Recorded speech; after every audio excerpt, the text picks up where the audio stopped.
Our Polly is a sad slut, nor heeds what we have taught her. I wonder any man alive will ever rear a daughter.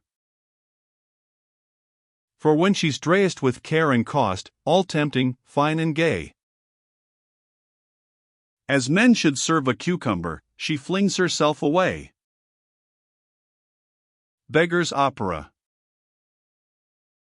After the death of Mr. Bertram, Mannering had set out upon a short tour, proposing to return to the neighborhood of Ellangowan before the sale of that property should take place. He went, accordingly, to Edinburgh and elsewhere, and it was ill his return towards the southwestern district of Scotland, in which our scene lies, that, at a post town about 100 miles from Kippletringan, to which he had requested his friend, Mr. Mervyn, to address his letters, he received one from that gentleman, which contained rather unpleasing intelligence. We have assumed already the privilege of acting as secretus to this gentleman, and therefore shall present the reader with an extract from this epistle. I beg your pardon, my dearest friend, for the pain I have given you, in forcing you to open wounds so festering as those your letter referred to. I have always heard, though erroneously perhaps, that the attentions of Mr. Brown were intended for Miss Mannering. But, however that were, it could not be supposed that in your situation his boldness should escape notice and chastisement. Wise men say that we resign to civil society our natural rights of self-defense, only on condition that the ordinances of law should protect us. Where the price cannot be paid, the resignation becomes void. For instance, no one supposes that I am not entitled to defend my person against a highwayman, as much as if I were a wild Indian, who owns neither law nor magistracy. The question of resistance, or submission, must be determined by my means and situation. But, if, armed and equal in force, I submit to injustice and violence from any man, high or low, I presume it will hardly be attributed to religious or moral feeling in me, or in anyone but a Quaker. An aggression on my honor seems to me much the same. The insult, however trifling in itself, is one of much deeper consequence to all views in life than any wrong which can be inflicted by a depredator or the highway, and to redress the injured party is much less in the power of public jurisprudence, or rather it is entirely beyond its reach.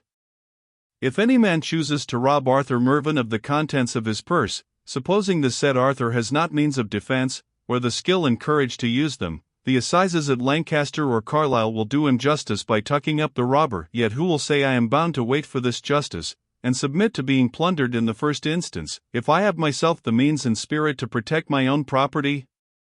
But if an affront is offered to me, submission under which is to tarnish my character forever with men of honor, and for which the 12 judges of England, with the Chancellor to boot, can afford me no redress, by what rule of law or reason am I to be deterred from protecting what ought to be, and is, so infinitely dearer to every man of honor than his whole fortune? Of the religious views of the matter I shall say nothing, until I end a reverend divine who shall condemn self-defense in the article of life and property. If its propriety in that case be generally admitted, I suppose little distinction can be drawn between defense of person and goods, and protection of reputation.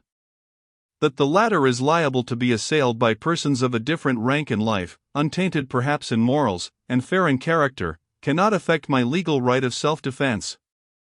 I may be sorry that circumstances have engaged me in personal strife with such an individual, but I should feel the same sorrow for a generous enemy who fell under my sword in a national quarrel.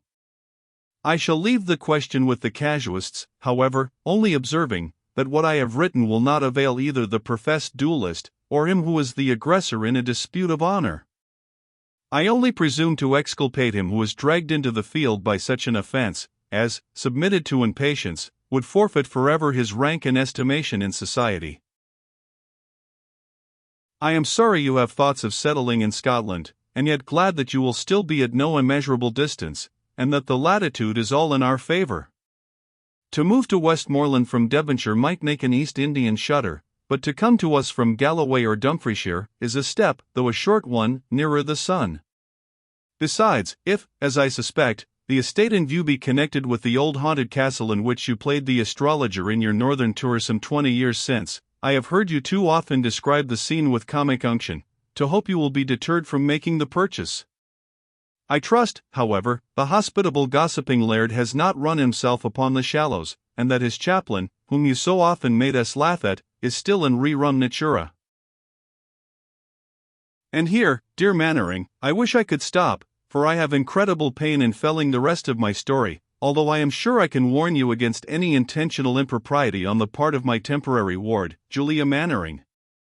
But I must still earn my college nickname of downright Dunstable. In one word, then, here is the matter.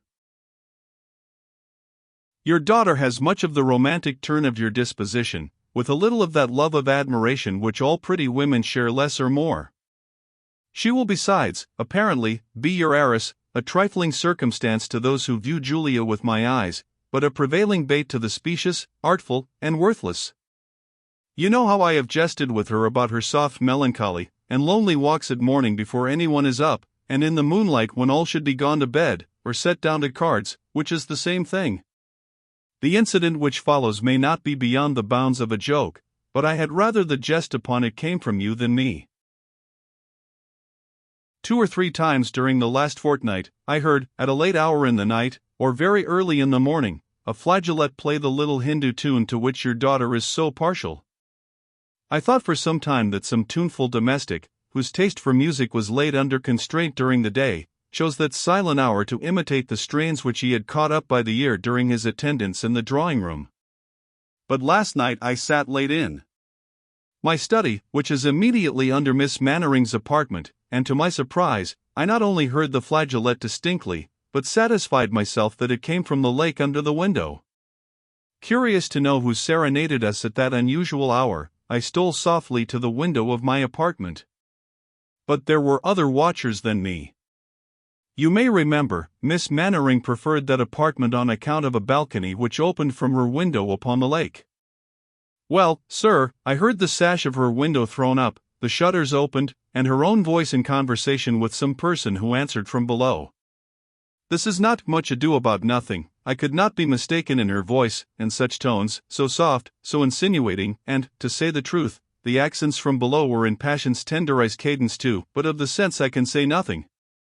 I raised the sash of my own window that I might hear something more than the mere murmur of this Spanish rendezvous, but, though I used every precaution, the noise alarmed the speakers, down slid the young lady's casement, and the shutters were barred in an instant. The dash of a pair or oars in the water announced the retreat of the male person of the dialogue.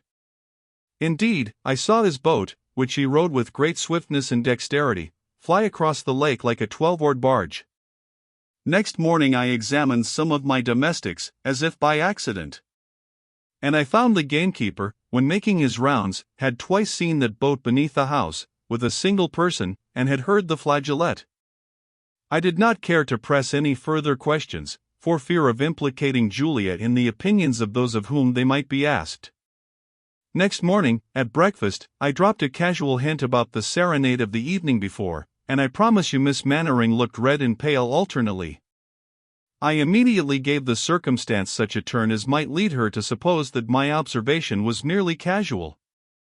I have since caused a watchlight to be burnt in my library, and have left the shutters open, to deter the approach of our nocturnal guest, and I have stated the severity of approaching winter, and the rawness of the fogs, as an objection to solitary walks. Miss Mannering acquiesced with a passiveness which is no part of her character, and which, to tell you the plain truth, is a feature about the business which I like least of all. Julia has too much of her own dear papa's disposition to be curbed in any of her humors, were there not some little lurking consciousness that it may be as prudent to avoid debate. Now my story is told, and you will judge what you ought to do. I have not mentioned the matter to my good woman, who, a faithful secretary to her sex's foibles, would certainly remonstrate against your being made acquainted with these particulars, and might, instead, take it into her head to exercise her own eloquence on Miss Mannering, a faculty, which, however powerful when directed against me, its legitimate object, might, I fear, do more harm than good in the case supposed. Perhaps even you yourself will find it most prudent to act without remonstrating, or appearing to be aware of this little anecdote. Julia is very like a certain friend of mine. She has a quick and lively imagination, and keen feelings, which are apt to exaggerate both the good and evil they find in life. She is a charming girl, however, as generous and spirited as she is lovely. I paid her the kiss you sent her with all my heart, and she wrapped my fingers for my reward with all hers. Pray return as soon as you can. Meantime, rely upon the care of yours faithfully, Arthur Mervyn. P.S. You will naturally wish to know if I have the least guess concerning the person of the serenader. In truth, I have none. There is no young gentleman of these parts, who might be in rank or fortune a match for Miss Julia, that I think at all likely to play such a character. But on the other side of the lake, nearly opposite to Mervyn Hall, is a D.D. cake house, the resort of walking gentlemen of all descriptions, poets, players, painters, musicians, who come to rave, and recite, and madden, about this picturesque land of ours. It is paying some penalty for its beauties, that they are the means of drawing this swarm of coxcombs together. But were Julia my daughter, it is one of those sort of fellows that I should fear on her account. She is generous and romantic, and writes 6 sheets a week to a female correspondent, and it's a sad thing to lack a subject in such a case, either for exercise of the feelings or of the pen. Adieu, once more. Were I to treat this matter more seriously than I have done, I should do injustice to your feelings. Were I altogether to overlook it, I should discredit my own. The consequence of this letter was, that, having first dispatched the faithless messenger with the necessary powers to Mr. Macmorland for purchasing the estate of Ellangowan, Colonel Mannering turned his horse's head in a more southerly direction, and neither stinted nor stayed until he arrived at the mansion of his friend Mr. Mervyn, upon the banks of one of the lakes of Westmoreland. Chapter 17.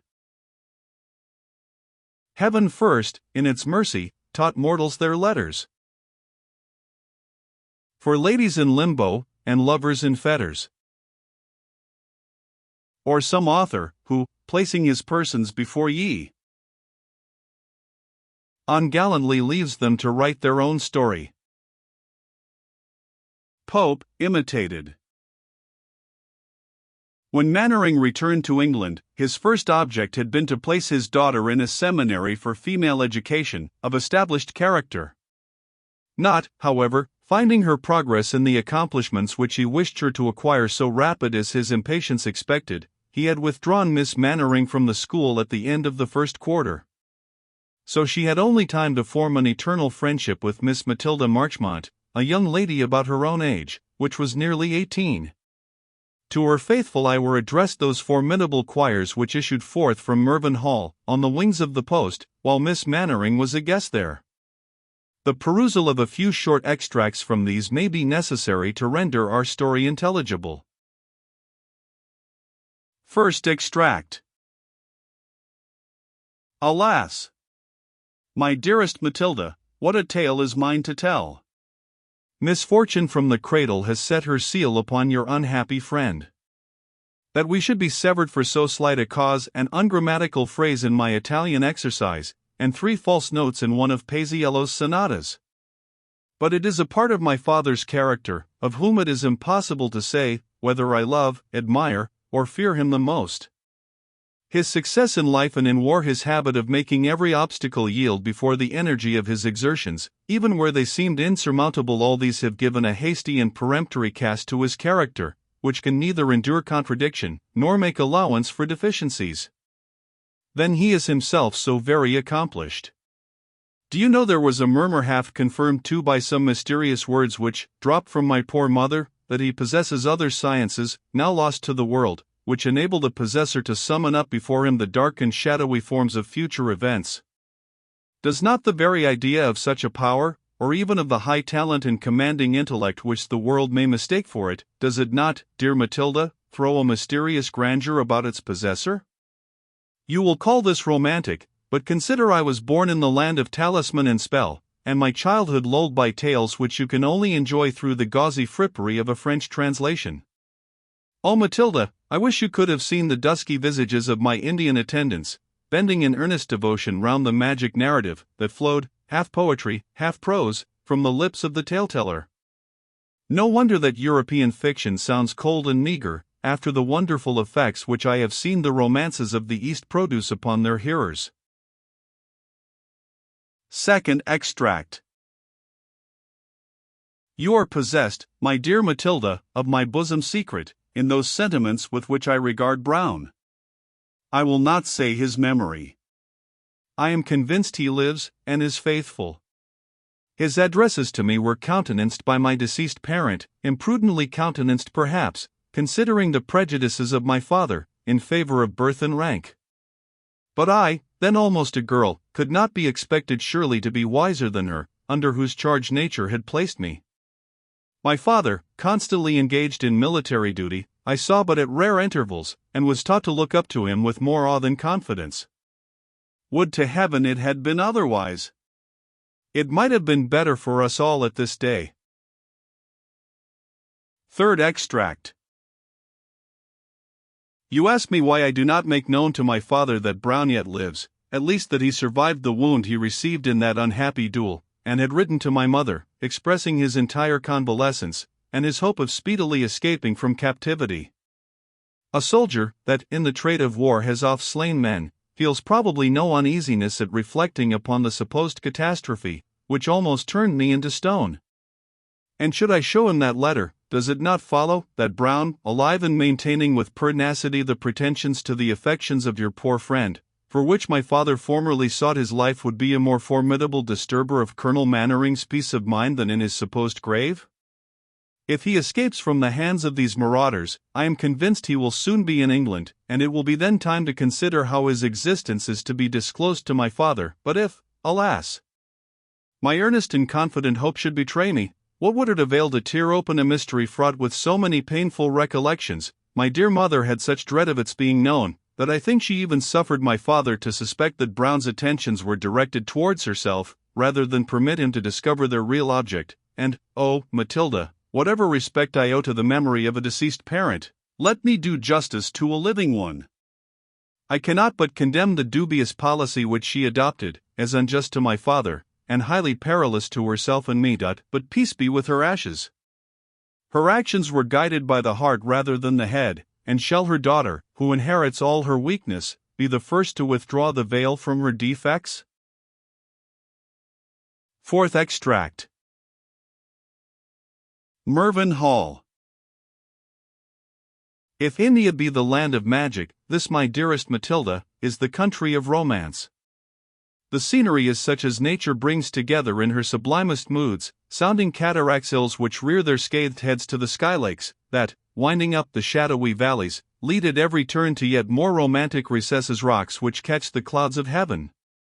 All the wildness of Salvator here, and there the fairy scenes of Claude. I am happy, too, in finding at least one object upon which my father can share my enthusiasm. An admirer of nature, both as an artist and a poet, I have experienced the utmost pleasure from the observations by which he explains the character and the effect of these brilliant specimens of her power. I wish he would settle in this enchanting land, but his views lie still farther north, and he is at present absent on a tour in Scotland, looking, I believe, for some purchase of land which may suit him as a residence. He is partial, from early recollections, to that country. So, my dearest Matilda, I must be yet farther removed from you before I am established in a home, and oh, how delighted shall I be when I can say, come, Matilda, and be the guest of your faithful Julia. I am at present the inmate of Mr. and Mrs. Mervyn, old friends of my father. The latter is precisely a good sort of woman, ladylike and housewifely, but, for accomplishments or fancy good lack, my dearest Matilda, your friend might as well seek sympathy from Mrs. Teachem. You see, I have not forgot school nicknames. Mervyn is a different, quite a different being from my father, yet he amuses and endures me. He is fat and good-natured, gifted with strong shrewd sense, and some powers of humor, but having been handsome, I suppose, in his youth, has still some pretension to be a beau garçon, as well as an enthusiastic agriculturist. I delight to make him scramble to the tops of eminences and to the foot of waterfalls, and am obliged in turn to admire his turnips, his lucerne, and his timothy grass. He thinks me, I fancy, a simple romantic miss, with some, the word will out, beauty, and some good nature, and I hold that the gentleman has good taste for the female outside, and do not expect he should comprehend my sentiments further. So he rallies, hands, and hobbles, for the dear creature has got the gout too, and tells old stories of high life of which he has seen a great deal, and I listen, and smile, and look as pretty, as pleasant, and as simple as I can, and we do very well. But, alas! My dearest Matilda, how would time pass away, even in this paradise of romance, tenanted as it is by a pair assorting so ill with the scenes around them, were it not for your fidelity in replying to my uninteresting details? Pray do not fail to write 3 times a week at least. You can be at no loss what to say. 5th Extract. How shall I communicate what I have now to tell? My hand and heart still flutter so much that the task of writing is almost impossible. Did I not say that he lived? Did I not say I would not despair? How could you suggest, my dear Matilda, that my feelings, considering I had parted from him so young, rather arose from the warmth of my imagination than of my heart? Oh! I was sure that they were genuine, deceitful as the dictates of our bosom so frequently are. But to my tale let it be, my friend, the most sacred, as it is the most sincere, pledge of our friendship. Our hours here are earlier than my heart, with its load of care, can compose itself to rest. I, therefore, usually take a book for an hour or two after retiring to my own room, which I think I have told you opens to a small balcony, looking down upon that beautiful lake, of which I attempted to give you a slight sketch. Mervyn Hall, being partly an ancient building, and constructed with a view to defense, is situated in the verge of the lake. A stone drop from the projecting balcony plunges into water deep enough to float a skiff. I had left my window partly unbarred, that, before I went to bed, I might, according to my custom, look out and see the moonlight shining upon the lake. I was deeply engaged with that beautiful scene in The Merchant of Venice, where 2 lovers, describing the stillness of a summer night, enhance on each other its charms, and was lost in the associations of story and of feeling which it awakens, when I heard upon the lake the sound of a flageolet. I have told you it was Brown's favorite instrument. Who could touch it in a night which, though still and serene, was too cold, and too late in the year, to invite forth any wanderer for more pleasure? I drew yet nearer the window, and hearkened with breathless attention. The sounds paused a space, were then resumed, paused again, and again reached my ear, ever coming nearer and nearer. At length, I distinguished plainly that little Hindu air which you called my favorite. I have told you by whom it was taught me. The instrument, the tones, were his own. Was it earthly music, or notes passing on the wind, to warn me of his death? It was some time ere I could summon courage to step on the balcony. Nothing could have emboldened me to do so but the strong conviction of my mind, that he was still alive, and that we should again meet. But that conviction did embolden me, and I ventured, though with a throbbing heart. There was a small skiff with a single person. Oh, Matilda, it was himself. I knew his appearance after so long an absence, and through the shadow of the night, as perfectly as if we had parted yesterday, and met again in the broad sunshine. He guided his boat under the balcony, and spoke to me. I hardly knew what he said, or what I replied. Indeed, I could scarcely speak for weeping, but they were joyful tears. We were disturbed by the barking of a dog at some distance, and parted, but not before he had conjured me to prepare to meet him at the same place and hour this evening. But where and to what is all this tending? Can I answer this question? I cannot. Heaven, that saved him from death, and delivered him from captivity, that saved my father too, from shedding the blood of one who would not have blemished a hair of his head, that heaven must guide me out of this labyrinth. Enough for laying the firm resolution, that Matilda shall not blush for her friend, my father for his daughter, nor my lover for her on whom he has fixed his affection.